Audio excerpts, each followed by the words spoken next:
lu tahu nggak? Si Anu, halo bro, wah, keren banget lu pakaiannya hari Pas ini. banget lu datang nih. Pas banget, gua nih panjang umur lu bro. Kita lagi ngomongin lu tuh keren banget bro. Iya, gitu. langsung belok dia. Muka dua ya, lebih parah ya itu. Nah, ini double juga nih. Iya. Pertama dosa gibah, yang kedua dosa bohong.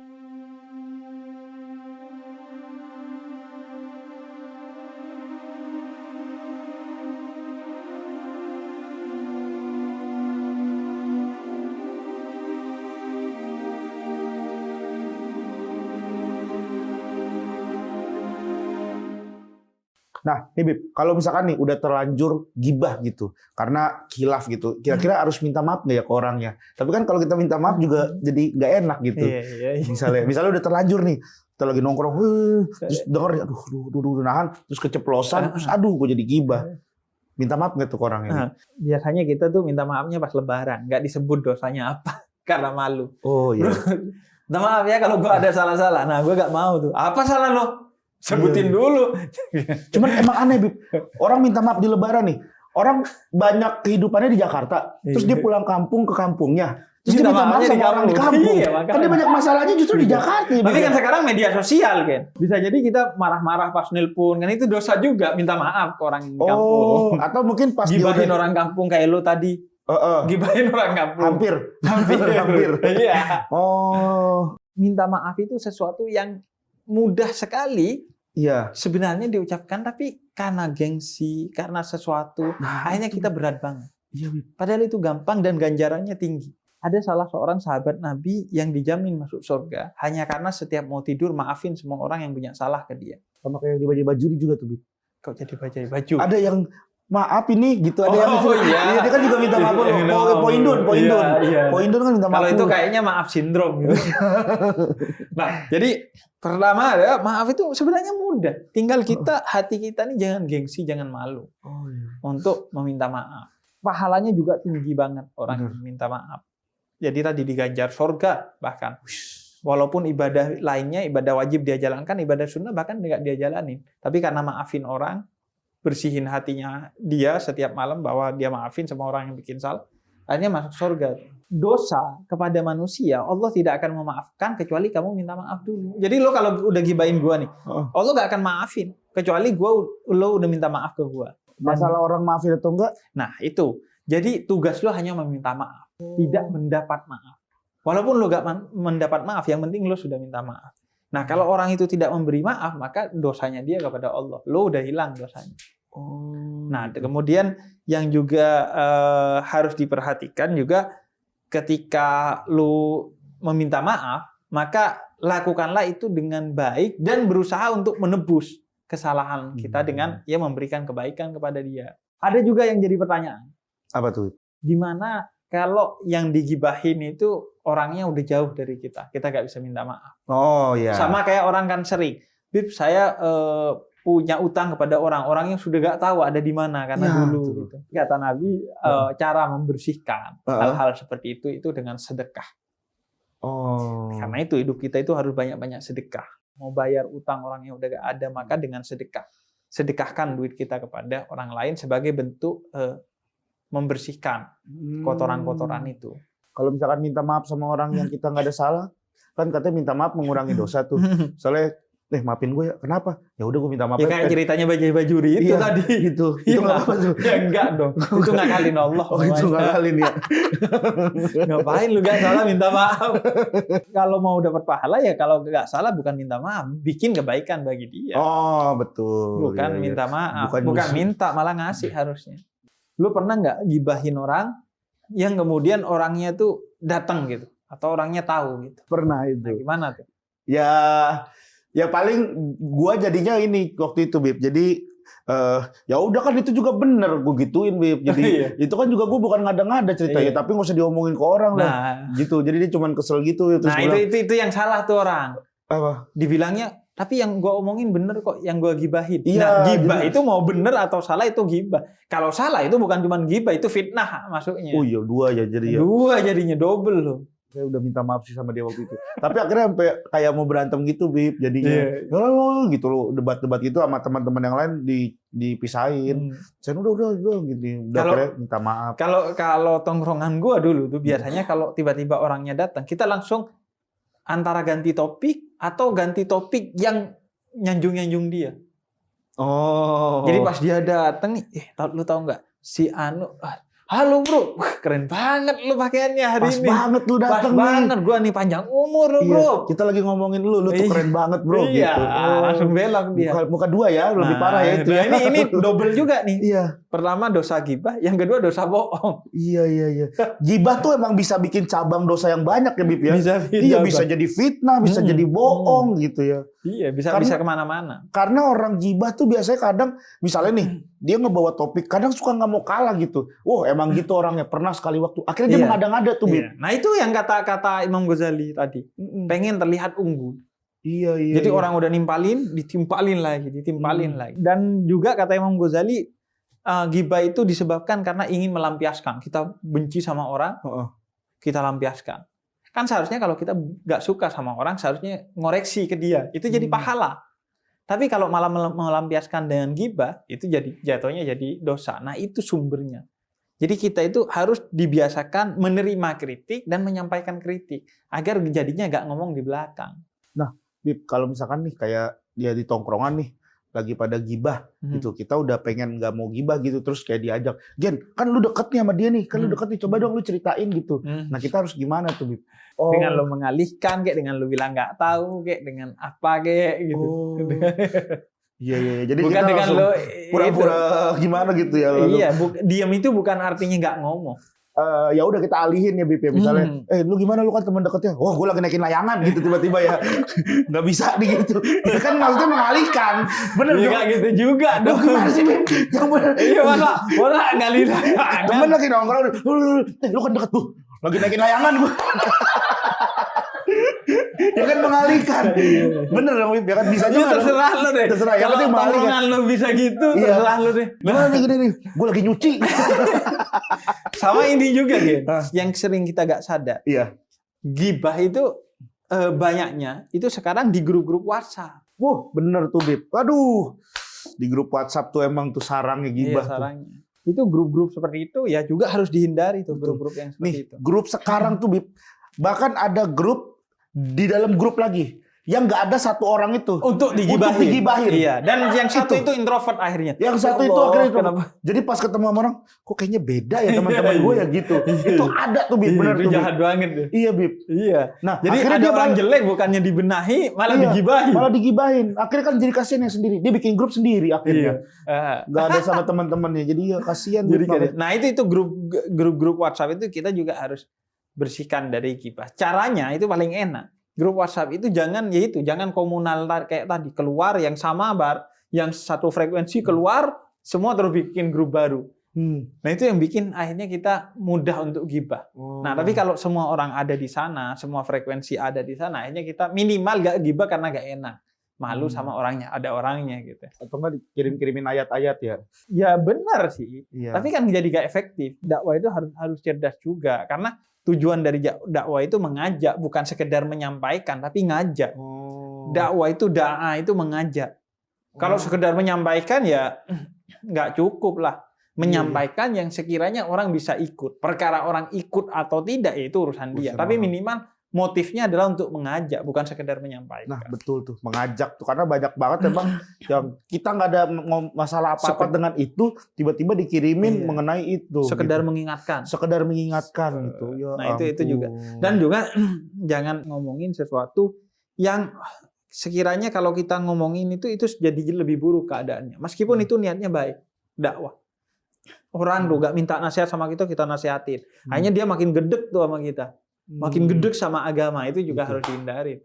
Jadi kalau bisa nasihat sama orang yang udah deket sama kita dan dia minta nasihat. Emang orang yang minta jadi juga. diterima gitu. Nah Bib, ini Bib, masalah grup WhatsApp tadi Bib. Soalnya kita ada di grup WhatsApp itu nih, tiba-tiba ada yang ngegibah, terus kita ngebaca, kita baca gitu, kita baca agak kenceng, orang sebelah denger, kira-kira gimana tuh Bib? Nggak, motif lo baca agak kenceng itu apa? Atau misalnya kaget lah gitu, misalnya ini. Apa? Si ini ternyata yang maling, misalnya gitu. Masa kaget namanya dibaca Kan kaget kan di sini. Di sinetron begitu. Bib, sinetron itu kan mengambil realita dari kehidupan kita. Biasanya kan begitu. Apakah itu termasuk dosa gitu, Bib? Apa? Iya. Ternyata yang nyuri dia. Iya. Dan nyurinya ternyata bukan cuma di sana. Iya. Tapi di situ juga. Itu bukan kaget dong. Ah? Itu namanya skrip dibaca. Ya kan memang dia lagi baca ini kan. Bib. Tapi pada dasarnya gini. Gimana? Sesuatu yang di luar kemampuan kita, maka hukum tidak terjatuh kepada dia. Dia nggak terkena hukum. Artinya misalnya orang yang lagi sakit nggak kena hukum. Orang yang kehilangan akal, orang gila nggak kena hukum. Orang yang lupa dia nggak kena hukum. Anak-anak yang belum sempurna akalnya nggak kena hukum. Orang tua yang sudah lupa-lupaan dia nggak kena hukum. Jadi selama itu di luar kontrol kita, kaget gitu, itu ya nggak ada masalah. Cuman ya kagetnya jangan gitu-gitu banget. Jangan gitu-gitu bang. Dan juga jangan kemudian kata Habib kalau kaget gak dosa, terus ketika kaget ngomong yang jorok-jorok ya enggak dong. Makanya latih, kalau nggak bisa itu kan berarti dari awal dia dilatih untuk ngomong yang jorok. Nah berarti ya udah tinggal dilatih ulang untuk ngomong yang baik ketika kaget. Orang kan banyak tuh kaget ngomong jorok. Kan nggak ada tuh orang kaget kemudian ngomong yang baik, dikit lah. Menabung, baik ya kan. Orang kaget tapi teriaknya hal-hal baik gitu kan. Mencuci piring gitu, kagetnya hal-hal yang baik. Iya kan. Kita jatuh, ayo sholat. Jadi nggak ada emang ya, betul, iya betul, Beb, nggak ada tuh.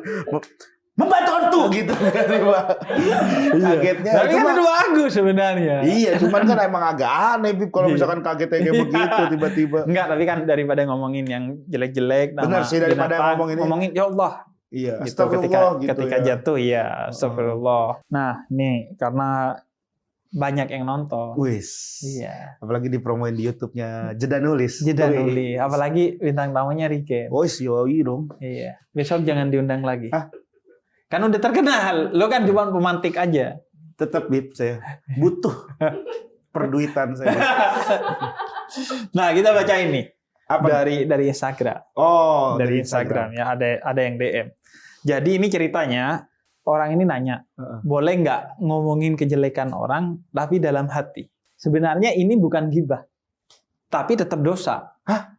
Iya. Karena dalam surat Al-Hujurat ayat 12 Allah katakan jangan berprasangka buruk kepada orang lain. Iya, jatuhnya suudzon. Kalau udah dia omongin jatuhnya ghibah. Kalau yang diomongin salah jatuhnya fitnah. Jadi makanya kalau emang lisan kita nih nggak bisa berkata baik, mending diem aja. Jadi kalau dalam hati juga hitungannya kena ya, hitungannya. Kena juga hitungannya. Dosa juga, tapi dosanya suzon, bukan dosanya suuzon. Bukan ghibah itu tadi. Dan ya. Jangan biasakan untuk membanding-bandingkan dosa. Wah, iya benar, Bib. Walah, gue cuma suuzon, lu parah, lu mabuk. Nanti walah, gue cuma mabuk, dia narkoba. Walah, gue cuma narkoba, dia membunuh. Walah, gue cuma bunuh, dia bunuh orang tuanya. Akhirnya nggak ada kelarnya. Nah, jangan suka ngeremehkan dosa. Karena kata Nabi, sebesar-besarnya dosa adalah yang dia diremehkan dan tidak segera bertobat. Ada pertanyaan kedua nih. Nah, ini juga nih. Jadi dia nanya, kalau curhat ke teman tentang kejelekannya suami. Ini kayaknya istri lo nih yang ngirim DM. Iya ya.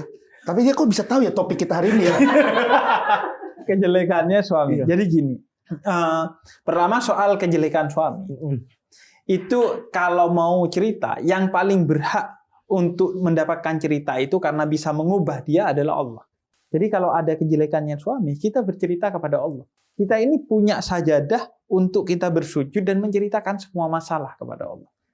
Kata Allah, cerita kepada saya dan minta kepada saya, ud'uni astajib lakum, akan saya kasih.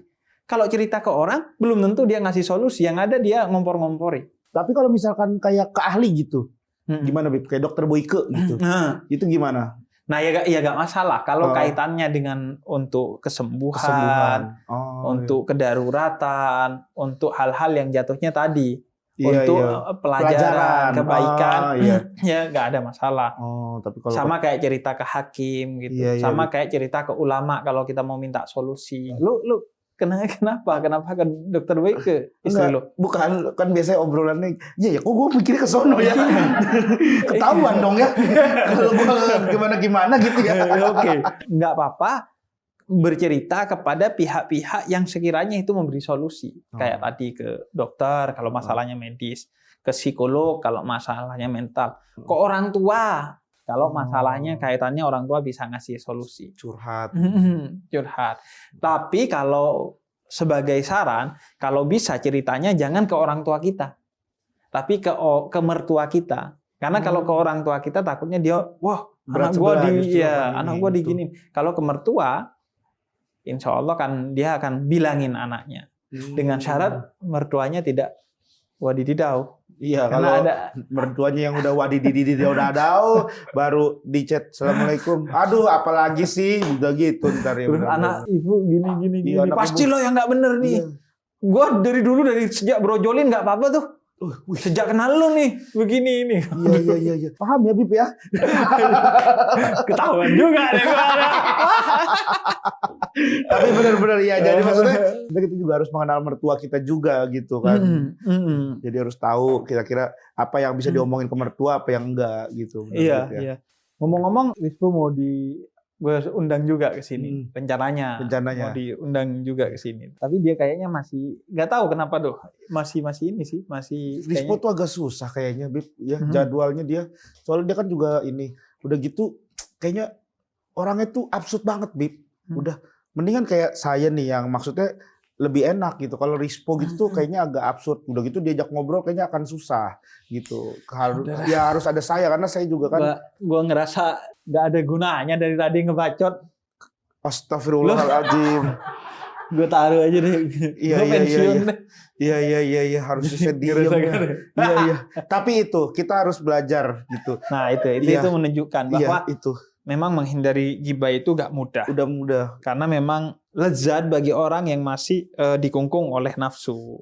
Jadi memang harus kuncinya adalah latihan. Dalam membersihkan hati itu memang kuncinya adalah latihan pada akhirnya. Kalau misalnya kita punya tongkrongan, tadi juga yang Habib cerita ya, tongkrongan yang emang suka gibah, mungkin kita bawa alat-alat prakarya. Jadi ketika mereka gibah, kita bisa menyelesaikan satu buah puzzle gitu ya. Puzzle. Ayo kita selesaikan. Iya, tiba-tiba ada kotak tisu gitu segala macam. Atau lo minta ke Om Deddy. Minta tisu yang bisa tuh. Jadi kalau ada orang mau gibah, jangan gibah. Jangan gibah. Besoknya dia ngibahin kita. Kemarin Rigen tuh sulap loh gitu. Jatuhnya malah mancing juga kalau tapi nggak apa-apa. Lo jangan berkecil hati kalau digibahin. Iya. Karena siapa yang gibahin kita, maka dosanya kita dikasih ke dia. Dan kalau dosanya kita sampai bersih, maka pahalanya dia dikasih ke kita. Jadi lo jangan. Tapi lo jangan janjian. Gibahin gue. Atau kita jangan sengaja bikin perkara mulu ya Bib supaya jadi bahan gibahan. Iya. Tiba-tiba tongkrongan di tongkrong. Tuh. Lu ceritain besok ya gitu. Teman-teman lu jatuhnya itu mah mancing. Benar Bib. Jadi gak usah khawatir mau digibahin apa. Pokoknya kalau karena kan banyak tuh orang yang nggak mau pulang duluan karena takut digibahin. Kalau tongkrongan dulu ini. Betul. Nggak mau tuh pulang dulu. Nah itu nggak perlu khawatir. Kalau digibahin justru kita dapat pahala. Teman SMP saya masih nongkrong sampai sekarang nih. Gara-gara nggak mau pulang. Iya. Gara-gara nggak mau pulang. Tahan-tahanan ada 6 orang. Jadi pokoknya yang penting kita kontrol diri kita lah ya. Kalau ada yang gibah tuh tadi Habib bilang kan ya mendingan diem gitu. Atau ngalihin atau apa. Lumayan loh Rigen nggak marah-marah hari ini. Iya kan udah enggak. Sekarang udah enggak marah. Iya. Sekarang saya tuh lebih mencoba untuk menjadi orang yang santun. Alhamdulillah. Insyaallah. Lumayan berguna lah. Iya. Jadi gibah emang episode ini belum menahan Rigen tadi, tapi paling episode depan. Iya, karena marah-marah juga tuh capek Bib saya. Saya ada temen Bib ya. Aduh. Dia tuh suka marah-marah. Udah jangan jadinya gibah lagi ntar ini. Emang gampang kepancing nih kalau gibah ya.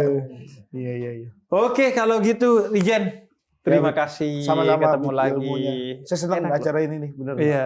Saya gak seneng tapi.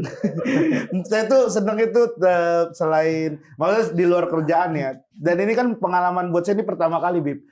punya program yang ngobrol Ngobrol begini agama sama ya. agama gitu. Dan memang utamanya bukan soal kerjaan kan? Iya, saya seneng Iya. gitu makanya saya Jadi besok-besok kalau diundang nggak usah honor, oke ya kan? transport aja lah. Transport. Tapi transportnya pakai helikopter. Enggak dong, transport normal aja Normal gitu. aja. Cuma dari Bima. Sama aja. Oke, Gen, makasih ya. Sama-sama, Thank Bib. you ya. Sama-sama, Bib. Oke, buat teman-teman, terima kasih buat yang udah subscribe, yang udah nonton. Nah, jangan lupa yang udah subscribe, silahkan share video ini, like dan komen. Dan yang belum subscribe, silahkan subscribe dan nyalakan loncengnya. Biar begitu ada video baru, langsung bisa nonton. Karena insya Allah kita akan ada video baru dan dengan narasumber yang lain dan dari public figure yang lain juga yang hadir. Ada saya lagi. Enggak, Saya masih ada yang pengen ditanyain, Bib, enggak, sebenarnya, Bib. enggak. Kalau ini, Bib, sebenarnya. Apa? Ntar deh, ntar. Gua gak undang lagi lu kok. Iya, nih biar pancingan buat episode berikutnya. Aduh, pancing. Nantilah ya. Iya. Insya Allah ketemu lagi ya. Amin, Bib. Amin, Ya, amin, ketemu amin. lagi di tempat lain tapi. Iya, pokoknya Nggak di acara dimanapun. ini, ketemu Dimanapun aja, saya ketemu. insya Allah Insya Allah. mulai seneng lah belajar. Bib. Amin. Amin, alhamdulillah. Oke, terima kasih semua teman-teman yang nonton. Silakan ambil pelajaran yang bisa diambil dan yang nggak bisa diambil dibuang aja. Wassalamualaikum warahmatullahi wabarakatuh. Wabarakatuh.